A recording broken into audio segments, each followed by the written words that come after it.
Welcome to Season 3 of the Sober Motivation Podcast. Join me, Brad, each week as my guests and I share incredible, inspiring, and powerful sobriety stories. We are here to show sobriety is possible, one story at a time. Let's go! From a young age, Dan was fascinated with alcohol, and all of his questions were answered when he got his hands on his first six-pack of beer. Dan struggled to fit in growing up and switching friend groups from time to time. Over the years, Dan would lose custody of his son and the woman of his dreams. On February 12th, Dan's mother sat him down and urged him to rediscover his true self for the sake of himself and his son. Dan had the understanding for anything to work out, he would have to be sober. On that exact day, February 12th, 2017, Dan made a decision that would change his life's direction. And this is his story on the Sober Motivation Podcast. How's it going, everyone? Welcome back to another episode. Look, the holidays are coming up fast. They're going to be here soon, really before we know it. This time of year seems to really fly by. Moving into the holidays and working on your sobriety, it's really important to have support. Have a community of people you can lean on and people that can help you see what's truly possible. Over at Sober Buddy, it's incredible that we're hosting 40-plus support groups a month. So there's lots of variety for you to pick through and jump in on the groups that you can make, but it's really incredible to be able to get the support. So many people that find Sober Buddy share the same message, and things became much easier and made a heck of a lot more sense once they became part of a community. So if you feel like you're spinning your tires and you could use some support, some community, and some connection, check out Sober Buddy today. YourSoberBuddy.com or search your favorite app store. Look for the little blue guy, and I'll hope to see you in a meeting soon. Getting sober is a lifestyle change, and sometimes a little technology can help. Imagine a breathalyzer that works like a habit tracker for sobriety. SoberLink helps you replace bad habits with healthy ones. Weighing less than a pound and as compact as a sunglass case, SoberLink devices have built-in facial recognition, tamper detection, and advanced reporting, which is just another way of saying it'll keep you honest. On top of all that, results are sent instantly to loved ones to help you stay accountable. Go after your goals. Visit soberlink.com/recover to sign up and receive $50 off your device. Welcome back to another episode of the Sober Motivation Podcast. Today we've got Daniel Unmanageable with us. Dan, how are you? What's up, Brad? Good to be here. Things are well. Good, man. How we start every episode is the same. What was it like for you growing up? For me, growing up, and this is in retrospect, for me, growing up was a relentless pursuit of my own power. I remember from a very young age feeling that I needed to be something other than what I was. And not having grown up around active alcoholism or active addiction, it was surprising to my dad that I was so infatuated with the thought of getting drunk. I would always be asking him, what does beer taste like? What does vodka taste like? What's it like to be drunk? And he would get aggravated, say what dad said, why do you want to know all these things? And because my dad did have his struggles with alcohol and he did identified as an alcoholic, but he had put the plug in the jug a long time before I came along. There's a part of me that does think that I was born into this because I would go to family reunions and people would be drinking casually and I would be the only kid in the room that was like trying to sneak a beer and trying to get bottoms on all the cups and stuff like that. But when I turned 13, I finally got my hands on what I'd been seeking.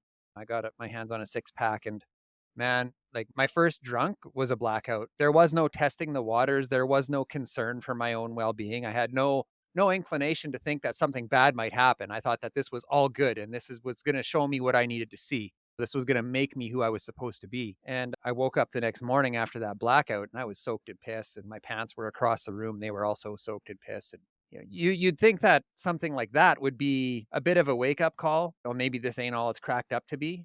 But the first thing I did on Monday morning was go to school and brag about it, having felt like now I fit in with the kids who I thought were powerful. Right. For as long as I can remember, I always had admiration for the kids that seemingly had no rules, that seemingly had nobody seeing over them, no authority. I thought that was power. I was like, wow, like they don't listen to nobody. They can do whatever they want and they're getting chased by the cops and they're throwing crab apples at police officers and doing all the things. And that's what I thought. They were tough. They were getting in fights.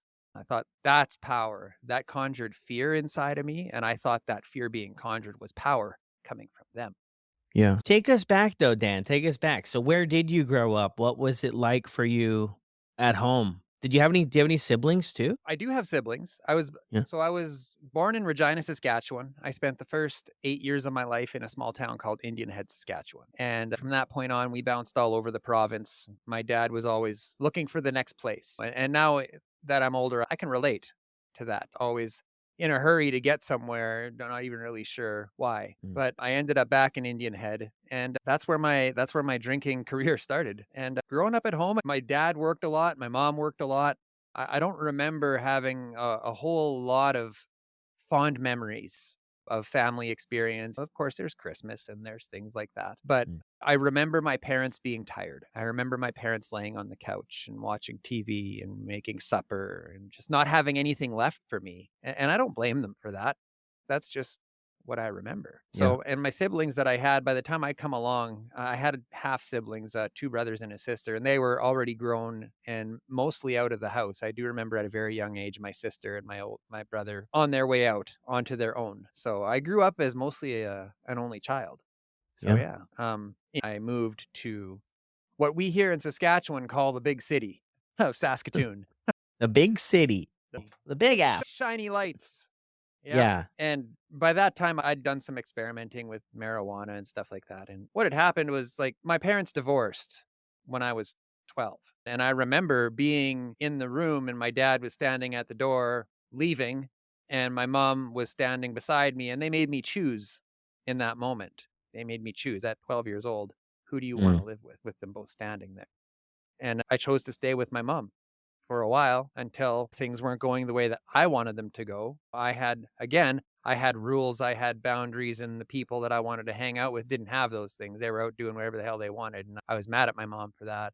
Yeah. Then I thought I'll move with my dad. And then we bounced around and ended up back in Indian Head. Wouldn't you know it, he had rules too. When I did end up moving to Saskatoon, it was to move back with my mother. And I've been in Saskatoon ever since. But it Mm. wasn't long after I moved to Saskatoon that I started selling weed. The world opened up to me. In a small town, there's only so many cliques, right? There's only so many places where you can attempt to fit in. And I didn't fit into any of them. When I What came was to that Saskatoon, like? What was that like, not feeling like, you're fitting in anywhere or just not fitting into these social circles? it was hard. But I didn't know any other way. I wanted to find a place where I was accepted.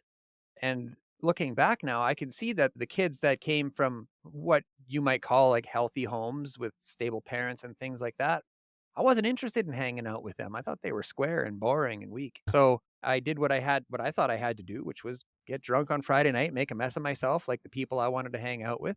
And I thought that was normal, What which was about sad. the one thing with your folks there, right? Because, man, it's so common in stories I hear on the show Mhm. about people who, in later in life, struggle with some form of addiction or something that they share that story of divorced parents. And I'm just picturing in my mind here, you're sitting there, the doors maybe open or somebody's going to walk out of that soon, and you're being faced with this decision about who you're going to be living with, at least until you decide differently.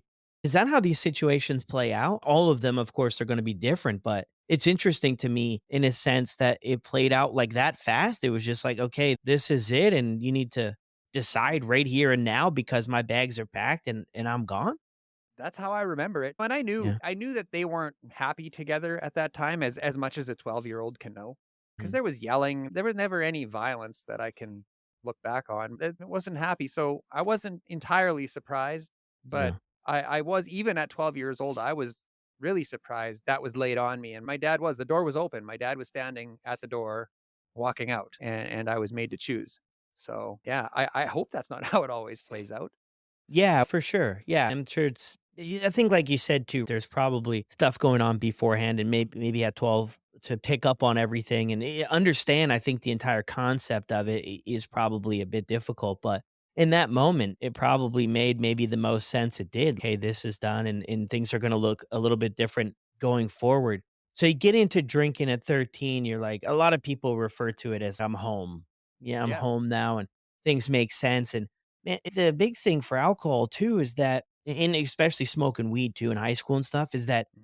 we're gonna find our social group because we're able to connect with people, and I was anyway able to connect with people on that level. We had nothing else really in common, but we Mhm. could start there. That was a good entry point, other than a lot of my peers were like celebrating their academic success, or they were on the football team, or they were on the soccer team, and they had their communities. And I tried out for the soccer team in like grade 8. And I was getting in a lot of trouble then too, in school suspension, out of school suspension. So I was probably more of a liability than an asset for the soccer team. I wasn't a very good soccer player, but this is the whole story, is that I was the only person to get cut from making the team. Never forget that. My mom picked me up after that day, and I just didn't even pay any attention to it. I just blew it off. Yeah, it's not a big deal. But then when I look back, it was like one of the very first times in my life I put myself out there to try something. Like, yeah, let's see what if I can make any sense of this. And then it's boom. And it's not, it's I like how you mentioned that too, about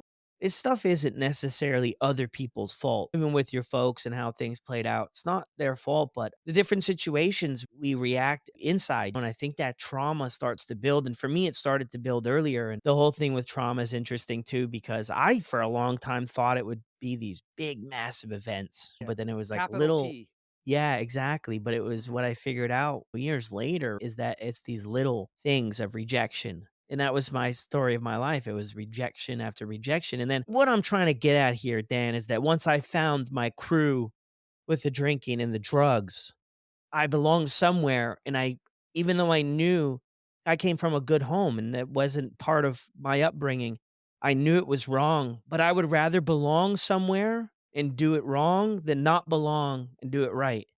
Yeah, and for me, I had different circles of friends that I developed over, and all basically was built around the same thing, but it was interesting. I was always the one that was bouncing around, right? I had this circle of friends Mhm. over here and they grew up together. They're solid together. And then I had this circle of friends over here and they were always the same. And I was always the one that was bouncing around in between them, right? Because I felt like as soon as somebody really started to get to know me in that group, that scared me. And maybe it was me having an opportunity to get to know myself is what really scared me, because for some reason, for as long as I can remember, I've been trying to get away from me. And in Mhm. Saskatoon, I had a more and more opportunities to do that. So Yeah. when I did manage to graduate high school with a 53 average, like I didn't care, man. The only reason I got a 53 average is because I really liked mechanics and I got like a 99% in S mechanics. is Everything that else was like is the below the board. yeah, is that all it takes in Saskatchewan to graduate high school? Above a 50? What is that? What are you saying?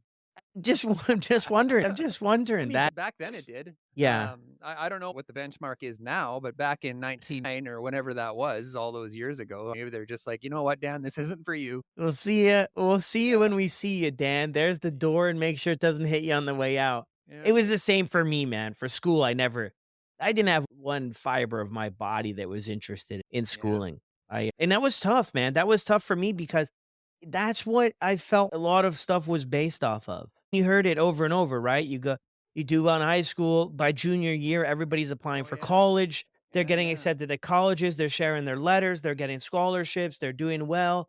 They're plugged in, and here I am. But at the time, you feel like just an outsider, right? It just reinforces, I think, what I personally already believed about myself. They're not worth too much. You may as well just my way of acceptance was just being a class clown. And I get people laughing and I get people sacrificing my own self-respect and And everything that's else what you to thought was powerful, getting a reaction, right? yeah. I just wanted to fit in for sure. Yeah. And if that's the way I had to do it, like all goes back, I sacrificed a lot of my own character, Mhm. my own personal things I grew up with learning to just have a place to exist. And then you just felt worse. Where do you go? You got to go to college and get a good job and start a family and live the American dream or the Canadian dream, which however you want to drum it up. And I just Mhm. knew that was so far impossibility for me at the Yeah, time. yeah, So yeah, you go through high school, you graduate high school, you're into mechanics, which is yeah. incredible. I had a Mustang too. You had a Mustang? A Yeah, yeah. 95, No, 95 Cobra. 84, 84. Wow. Yeah. What made you think I look like a 94 guy? No, I used to rent a buddy of mine. He had a 94 Cobra, 95 Cobra, and I used to rent it from him. He got an impaired, Mhm. driving impaired, so he lost his license, and I was in a really bad spot, so we worked out this deal that I would pay the insurance, I'd pay him $100 a week, and then I would get the oil changed. So that's why I was just thinking of the Cobra. Yeah. No, and I built that thing into a monster too. Like by the time I was done with it, it was a twin turbo 351 Windsor, fuel injected, intercooled, like all it was crazy, man, by the time I was done Wow. with it. Yeah, yeah. But when I graduated high school, I immediately went to work as a welder. And it was an Okay. opportunity that just fell in my lap. Of course, my mom was saying, oh, education and do this, but she also knew the value in the trade. And not to say that there's not education involved in the trades, there's a pile of it. But that's where I chose to go. And so that's what I did for the next 16 years. I got my interprovincial journeyman when I was 24. And by that time, I'd already started to dabble in harder substances. I'll never forget my first line of cocaine. I don't know if anybody ever forgets their first line of cocaine, but it was one of Yeah. those things where it felt like I had arrived. Like, this is Yeah. it. This is what I've been looking for. So now just drinking and smoking weed's not enough. Now if Friday night doesn't include a couple of grams of coke or whatever, Yeah. then my weekend's ruined. And legit ruined. If I would be at home feeling sorry for myself if I couldn't get what I needed to get to be where I thought I needed to be. And I never felt like I fit in at the bars. Why it's interesting to go to the bar, I had to get drunk to feel comfortable enough to go to the bar. And that's where I'd go like every night of the week when I wasn't working. To the bar. So, Yeah. and I had some success as a welder. I ended up working up north, northern Alberta and northern Saskatchewan. I even went up to Northwest Territories for a while working at a diamond mine. And what I'd noticed, and I bought a car, bought a house, things were good. But what I noticed was that when I would go up north, when I would go away from that social life that I'd built, I wouldn't drink, I wouldn't use. And not because I had to tell myself I couldn't, not because I was scared that I would like have an accident and piss positive and lose my job. I Mm. just genuinely did not want to. Mm. And I didn't even notice at first. I didn't even notice that I could go up north for 3 weeks and not use and not drink and not even fantasize or want to. Yeah. So in 2008, oh no, late 2007, I met the woman of my dreams. Mm. And she checked all the boxes, man. And one of the things that was noteworthy that we noticed between each other was not only were we both successful, we both had jobs, we owned houses, we owned cars, we had pets, we looked amazing, but we could also use together.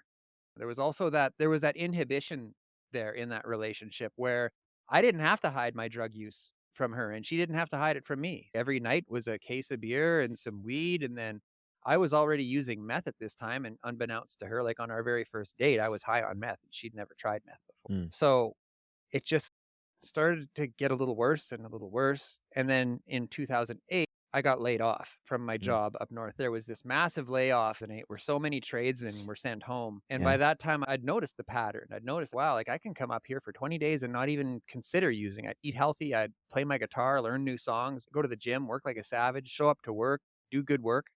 And when I go back to Saskatoon, it's just a mess. As drunk as I Mm. can get, as high as I can get, as fast as I can get. And when I was driving back to Saskatoon after that layoff, I knew I was in trouble because not only had I met this woman who was just like, she was beautiful, she was smart, she was compassionate, she was Mm. all the things that you want to be seen around. And her and I just went off a cliff together. I started a welding company. I had some success, and then it just got real heavy. I There was a point where I even tried to mass methamphetamine production. I got sick of working and I bought like 8 worth of lab glass and thousands of dollars. Like I was trying my best to break bad. Oh yeah. Holy shit. If I'd have got caught with that shit, I'd still be in jail, man. Wait, yeah, yeah, it comes to that type of stuff sometimes. So what's going on? So at this time in your life too, had you been in other relationships before with other people? But I had to hide my usage from them. Okay. Like one in particular where we could drink together on weekends and that was Yeah. fine. But she didn't like marijuana. She didn't like hard drugs. So every time I did all that stuff, I was hiding. And it got to a place where I was going for walks at night and trying to hide it from her. And in the end, it just did not work out. And not because of just that. Like she didn't leave me or anything. I think it was a mutual break. I don't remember, man. That's off in the ether somewhere. Yeah, but that's hard to keep up. It's really hard to keep Yeah. things going when you're doing that if the other person's not about it too. So you get laid off from the job, you got some extra time on your hands then and things really pick up there. In the meth too, what does the meth use look like? Is that taking number 1 if you had to go Yeah. like 1, 2, 3, like the meth is pushing everything else aside? Yeah. It wasn't long after her and I got together that it took precedence over everything. We stopped going out, we stopped communicating with our circles of friends. We stopped and it was just all about her and I because like we checked each other's boxes, right? Like it Mhm. was everything that we wanted. We could just have this little life with our pets and life was what I thought was good. But Yeah.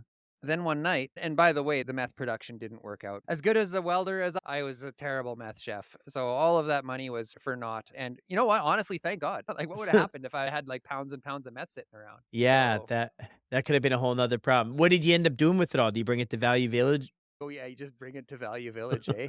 There's decorative whatever. Yeah, put this on your mantle. Big giant Essex extractors and glass. I don't even know what the hell. But no, it's just I don't even really know, man, what happened to all of it. It just depleted itself. And some of the things I hung on to until I got sober and then I took as an opportunity or maybe a ritual to smash it all into pieces. Who do Yeah. you sell lab glass to? You don't just put that shit on Kijiji, man. Oh, no, man. Yeah, that's a good question. I have no idea. So you're getting into a story there about one night. Right.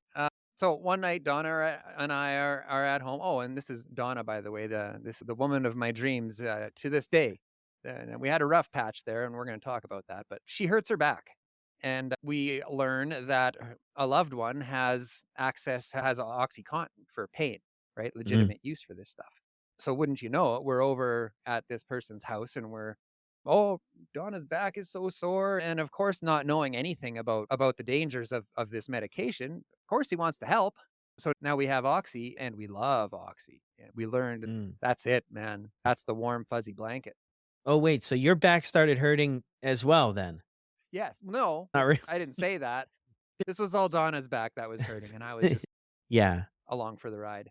So you Or she get so okay, yeah, so you get introduced to this is your first introduction to anything opiates? I a couple times before when it showed up, I would try it, but nothing really stuck. I didn't really need to chase it. But this is a different situation now. I'm not Mm, out searching anymore for the one. I'm not out searching for mhm. that elusive social life that I thought was so important. Now I'm nested in with this woman who I really care a lot about. And we both took a liking to it. And it wasn't long before this person couldn't supply us anymore. It's not like they had a massive supply that they didn't need. Yeah. And before you know it, we're out seeking. And what we sought, we found. And what we thought was OxyContin, and everybody knows this now, we were getting the shady 80s, the green beans. It was fentanyl. And we had no Mm, idea for the longest time, too, like years of us using. We had no idea it was fentanyl. We were always getting it from the same place. And even though I would go, man, like these pills are way stronger than these ones and they look the same. And he would say, well, it's not like they're making them in a bathtub. And I'm like, okay. But looking back now, it's yes, they probably were making them in a bathtub. Once we found them, that gave me the feeling that I'd been searching for, that feeling of fulfillment, that feeling of meaning, the feeling that everything was okay, that I was comfortable in my own skin. mhm. And very quickly, nothing else mattered. Nothing else mattered, including Dawn. I would just lay on the couch and feel okay all day long, watch Judge Judy. Yeah. And my welding company burned to the ground. I stopped showing up. And when I did show up, I wasn't doing good work and the phone stopped ringing. Yeah, So and yeah, and so you guys both got into it like that, and then the meth and everything else is out the window. This is number 1. Yeah, it's interesting how in your story anyway, it's things are taking the place of the thing before. What was it like for the meth? Does the meth deliver that same escape, that same numbness, that same euphoric thing as right. opiates? It's different. It For me, it was like that removed inhibition for me, and Yeah. that it gave me the energy to do things. But other than that, I can't really define why we shifted to opioids over stimulants, but it was something that just happened. And the company burnt down, and I got a job working for a welding company in town, and I wasn't doing great because I was using fentanyl on job sites and in the bathroom and all of that. And then one day Mm, I came home and something was different. I sat on the couch and Donna curled up beside me, and with all of the tenderness and understanding and compassion that she could, she told me she was pregnant. mm, And that's shocking on a good day for people who are in a good place in their life. Like that is a life changing statement, realization. Now, for mhm. two people who are heavily addicted to fentanyl and heavily, like we were burning through $1,000 a day on fentanyl, Wow. that's bad news. So we sat with it and we talked about all of the options. And the only option that we could live with was getting sober and being parents. It's the only thing that would let us go to sleep at night. So we tried for a little while and we couldn't do it on our own. Like 1,000 times before, you get to day 3 on opioid withdrawal and holy shit, man, buckle up. That's tough. So we ended up on the methadone program. And it worked. It did what it was supposed to do. It took away the cravings. We were able to find some stability in our lives. I was able to hold down a job and show up to work and be a decent human and not be dope sick all the time. And life carried on. Donna stayed home, took care of herself. We didn't do any of the work, though. Mm. We just did the medication and let it coast. Our son was born happy, was born healthy. There was some complications at his birth, but that's a whole nother story. But in the big scheme of things, he was born healthy. And we went home and life carried on and we're parents now and it's scary and it's hard. And about 6 months in, and I forget whose idea it was, probably mine, because I was always the instigator in all this shit. I was like, why don't we get some cocaine? We're doing so good. Coke was never our problem. And off we went almost immediately. It was one time, then it was once a week, then it was twice a week, and then it was every night, and then it was meth. We started pissing dirty on our drug screens, so we got kicked off the methadone program, and off we Mm. went. You couldn't have a urine with drugs in it on the methadone program? At that time, yeah, Oh, okay. I yeah. remember I did the methadone thing too. I can relate to you 110% though, because I went to this clinic. I went in the US, so it was really different, but you had to pay 12 bucks a day cash. Go there, they call you in by number. They had a little speaker. I'll never forget this place. They had a little speaker in the waiting room. They'd call your number.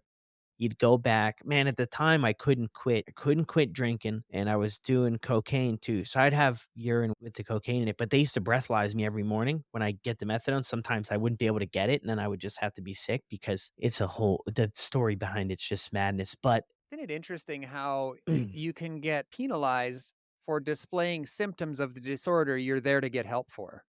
yeah, I think what they explained to me was the safety aspect, right? They didn't wanna bear responsibility for something happening to me. I get it, but yeah, it is now I think we've come a long way from then and how it was, and this was a private clinic too. They were allowed to make their own sort of rules about who they wanted to be part of it, but the whole thing that stood out to me there is the work, right? Because they had these group counseling sessions you were supposed to go to, and I just wanted to get the method. And so I never went to these group counseling. Then they'd be like, "You have to go to them because we can kick you off if you don't." And I'd be like, "Well, I have to work." And I can relate to that so much because throughout the program then anyway, and I haven't been really around it now, and maybe things have changed in that sense, but there wasn't really a big push to really do much else. It was like they were satisfied with earning the $12 or getting the 12 bucks every day, and sending you on your way. And it's not their fault though. When I go back, I'm like, it's not their fault. They did have something and I didn't even choose to do that. So if they would have had more, if I didn't do the basics, I probably wouldn't have showed up for more. You know what I mean? It was in a tough spot, but I could relate with you that and then to see where it goes. So you get back into doing the cocaine and then that progresses quickly to meth. How do you feel when you get, because this is a tough spot a lot of us find ourselves in. We've had some abstinence or something, however we want to draw it up. And then you go back to the way things were. We tell ourselves all this stuff, Dan, it's going to be different this time. I'm not going to end up back where I was. Mhm. We set all these, I like to think of it as a bowling lane and we put the bumpers up. I'm going to set all these bumpers up. I might go a little bit wobbly, but the bumpers are there and I won't completely fall off. And then Yeah. we often find ourselves right back to where we were and maybe worse. What does that feel like to get back into it and when you start to realize, "Yeah, we're stuck again?" It feeling of hopelessness and a feeling of letting yourself down. You said this, it's the analogy I use sometimes. Why is it okay to come home to a messy house? I come home to my messy house and I can live with that. But if somebody else comes home to my house, now I'm feeling guilt. I'm feeling, why isn't my house clean? This person's judging me and all of that. That's what I would do to myself when I would fall off. Why can't I do this? Why? And oh, it's not so bad yet. And then suddenly my whole life is about it again. And at this time, we've got a child at home. That's not a joke. It doesn't get much more serious than that. And Mhm. it wasn't too long where I'd become unemployable. Like I had sores all over my face. I wouldn't shower. I wouldn't show up for a week at a time with the most ridiculous excuse. I think I milked a flat tire for a week once. I could Yeah. take a cab to work. At the times, like $10, you can get a cab. But I was like, "Oh, no, I'm working on this here flat tire for an entire week in Saskatoon where there's an abundance of services available." So eventually, they just couldn't handle it anymore. I was ruining their reputation. I was being shitty to customers and stuff like that. So they ended up having to let me go. And Mhm. from there, I'd had enough as far as trying to live a responsible life. So I turned to dumpster diving. And that's where I stayed for 2 years. And I had these ideas in my head. Oh, yeah, this is going to be a successful recycling company, and I'm going to get contracts signed with all these big businesses where I'll have exclusive access to their dumpsters. And it's just, holy cow. And maybe that isn't a terrible idea. I don't, maybe it could work, but not in the state I was in. I'll tell you that much. That's So, wild, Dan. It's so interesting that I've been thinking about the progression mhm, recently just between my own ears about how this all takes place. And a lot of the stories recently I've heard this common theme is that we end up in this moderation or trying to moderate sort of phase. And then quickly after the moderation phase, when that fails, because we're not seeking help or support, next we move into this acceptance phase, which I think is the scariest place to be, is to where we just accept that, hey, this is my life. I'm going to be addicted and I am addicted. And yeah, I've just come to accept that this is the way things will be for me. And that's what it was like too in my story. And when I got there, then yeah, what you just don't see things the same. Consequences just hit. I just got to this spot too. And maybe you could relate to that about, yeah, I'm just going with the flow. I know this is not right. I know I could be doing something else, but this is the way it is. And I'm tired of trying to fight what I know I need to do because I can't move that way. So I'm just going to submit to this is my life and I'll just try to make the best of it. and that's what I did.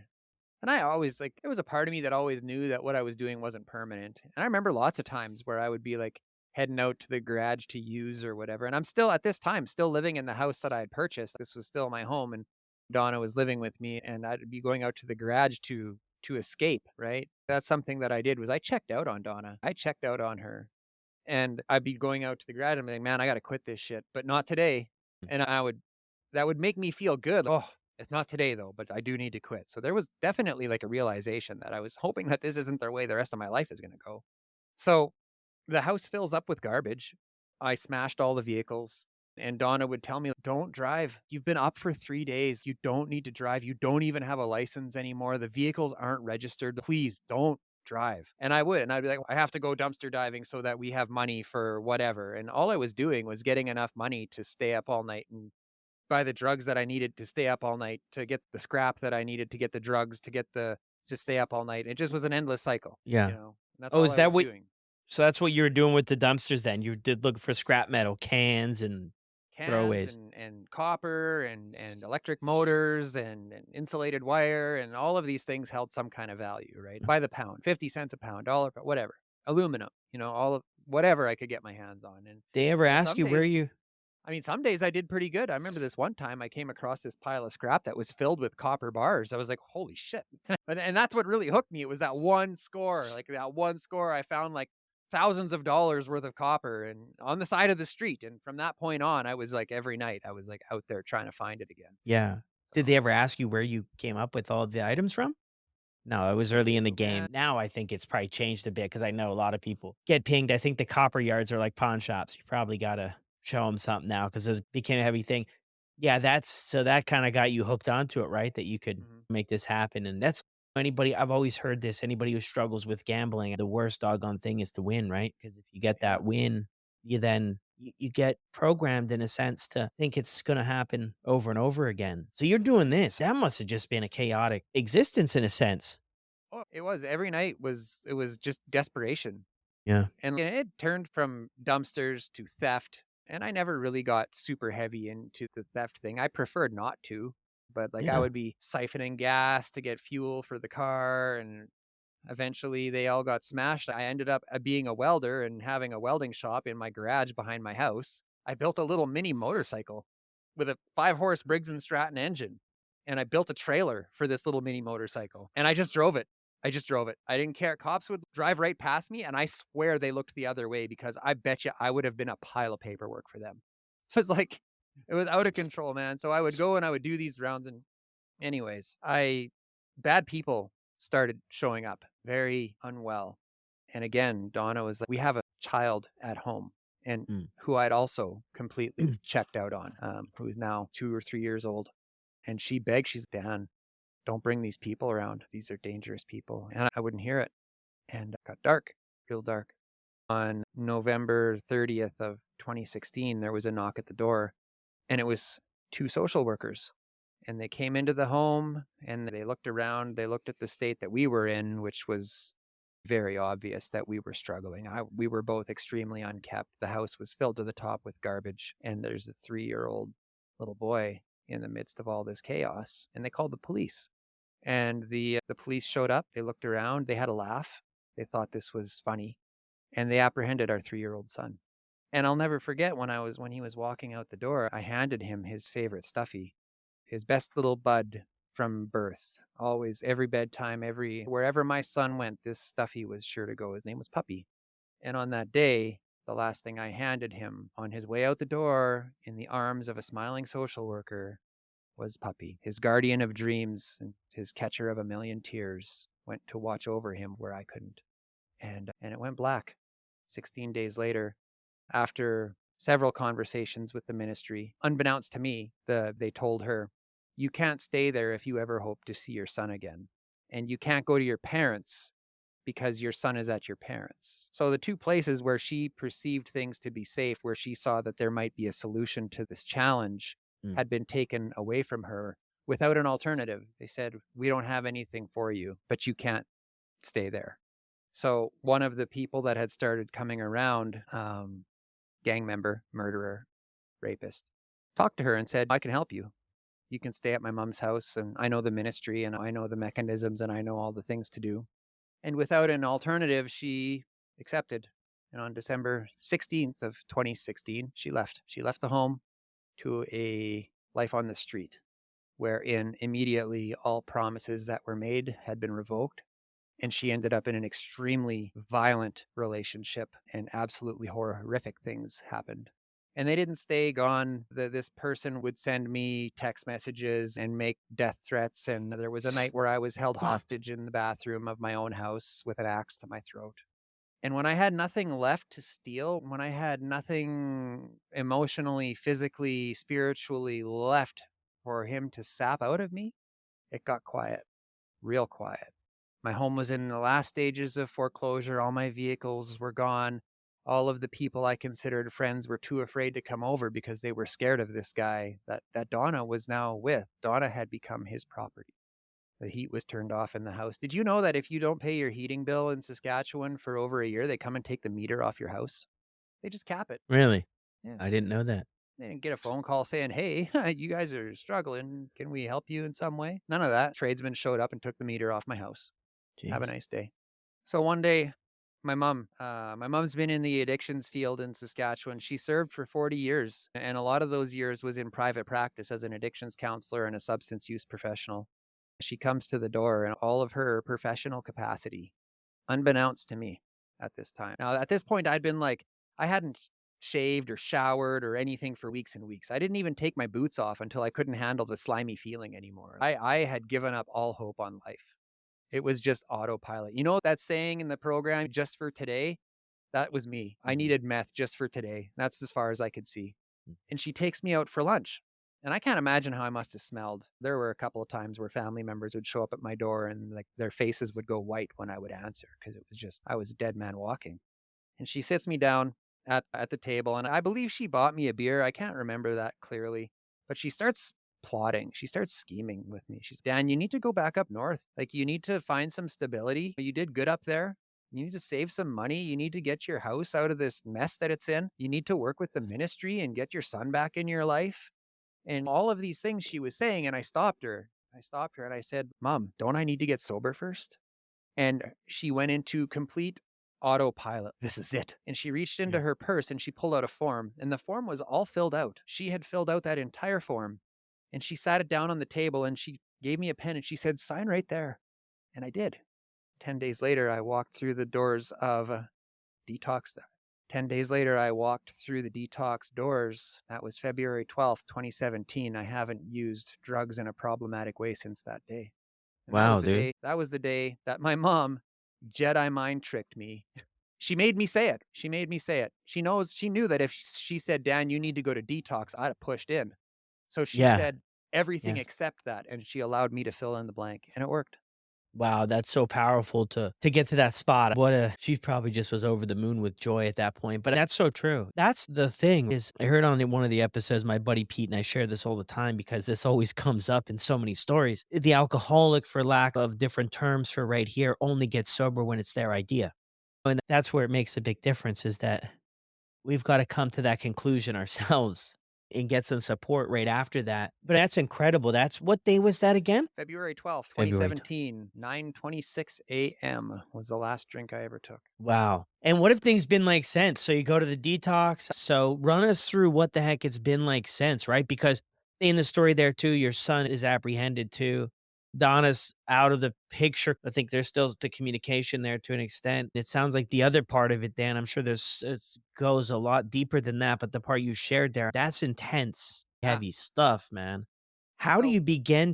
in the program, and I try not to talk about the program too much. I don't like to in any way, but they say you got to surrender to a power greater than yourself, and maybe that's true. But in the beginning, I had to surrender to a power other than myself, and I was filled to the top with rage, man, like resentment and Mhm, rage, because at the time I didn't see my part in any of it.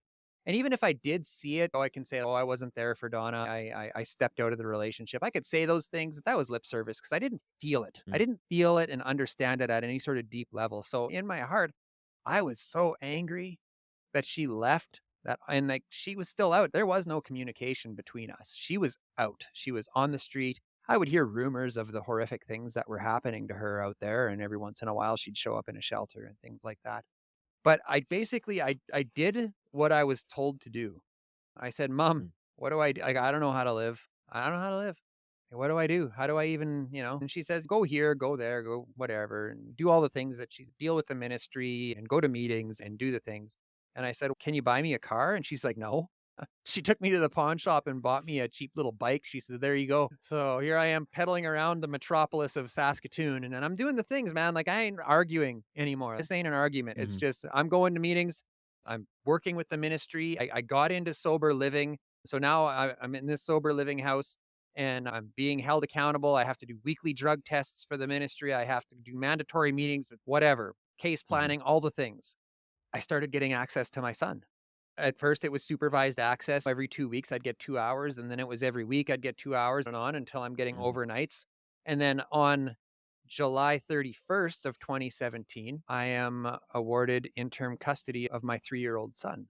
And him and I have been walking this road together ever since. I say that I'm in recovery. It's not just me, it's us. We are in recovery. This is a family chat and he's seen it all, man. He's seen it all. And do I regret some of the things that I've said and did in my recovery, in my early recovery, and even to this day? Of course. Find a parent out there who isn't guilty about some shit they did or said. But I did the best I could.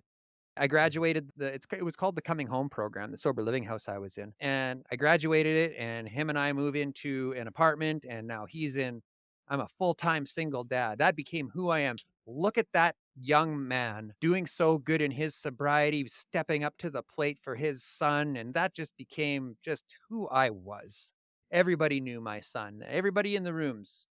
And life was good, but I was still really angry. And looking back now, it was a defense mechanism for me, I believe, because I don't think I ever really stopped loving Donna.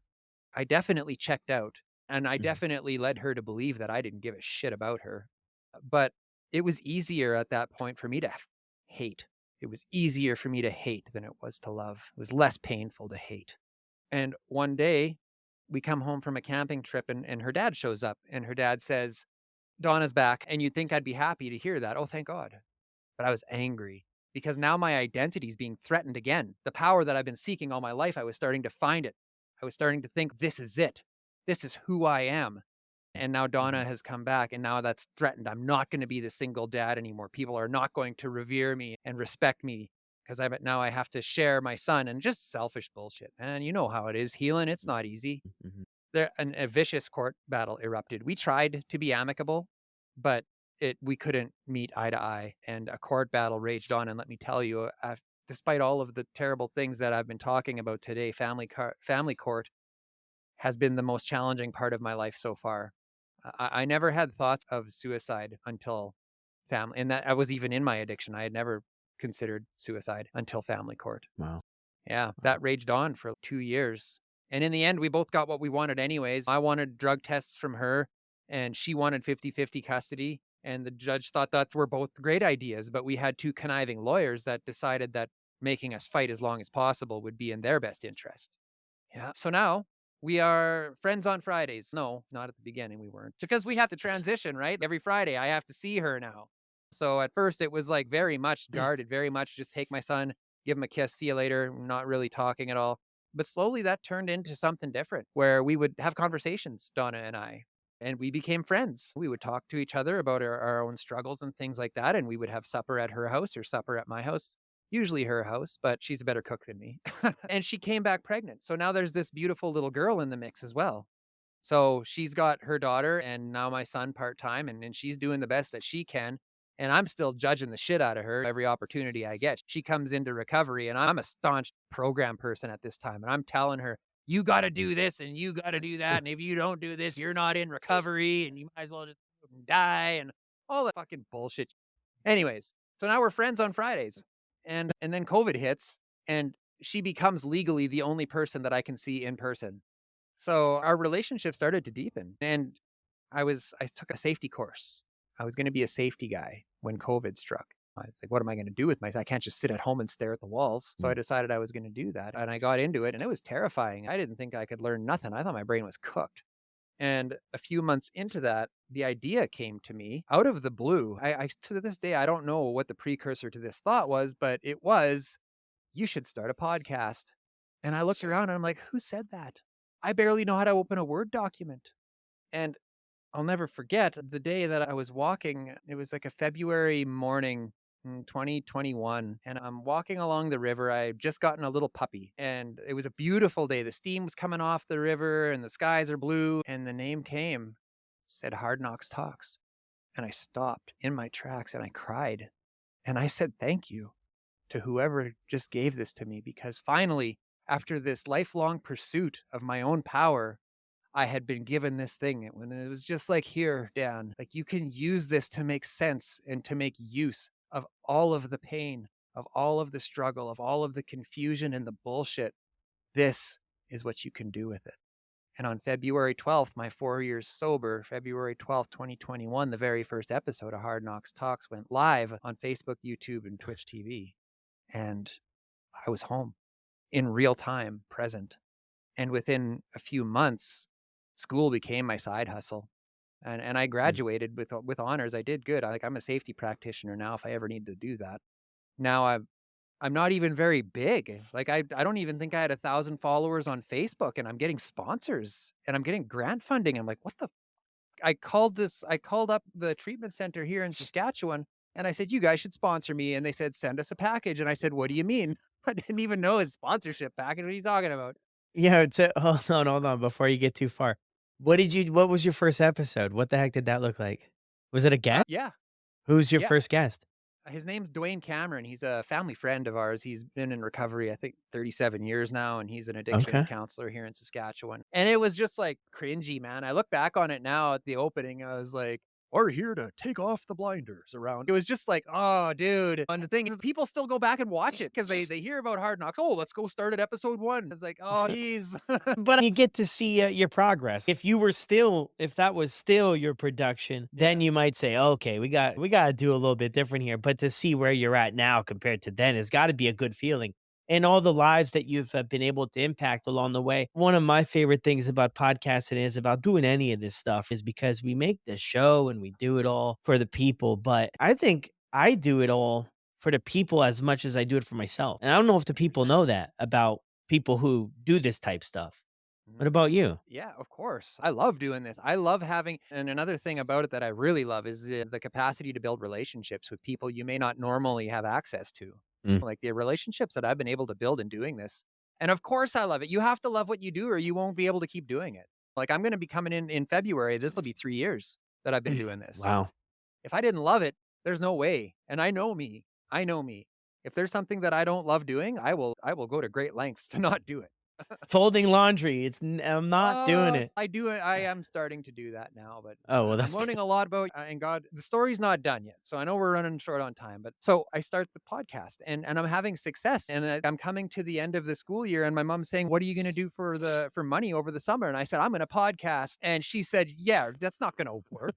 And I believed her. I did, and I'm thinking to Yeah. myself, if it doesn't work, I'll just go and pump gas or something, whatever, until I can go back to school in the fall. But I did. I made it through the summer. Like, I made it through the summer podcasting and with my kid and we're biking around Saskatoon and we're painting rocks and just doing fun things. Like, I'm being a dad. Mm. And I got into school again in the fall. And in January of 2022, I looked at my analytics and I looked at the community coming up around me. I think I'd met you by that time and I was starting to see some growth. Thank you, by the way, for your help along the way. I want to shout you out for that, Yeah. teaching me how to make a good meme and stuff like that. And yeah, we hate memes now, but at the time, How far we've come, how far we've how far come. are we? But I looked at all of these things and I looked at my bank account and the organization supporting me and the people coming into my life. And I'm like, you know what? I don't need a degree to do what I love to do. And on January 22nd of 2022, I dropped out of school and I've been podcasting full time ever since that day. So Wow. yeah. And it wasn't long after I'd done that when Donna was coming over and dropping the kids off and we were having our Friday night thing that we do. And I don't remember her exact words, but the idea she left me with was like, "Stan, look at what you're doing. Look at what you're doing and look at what I'm doing. I don't feel like I'm like the things that I'm doing aren't working for me. I'm just stagnant. I'm not moving forward." And I said, "Why don't you start a podcast? We got this streaming studio." And she's like, "Nah."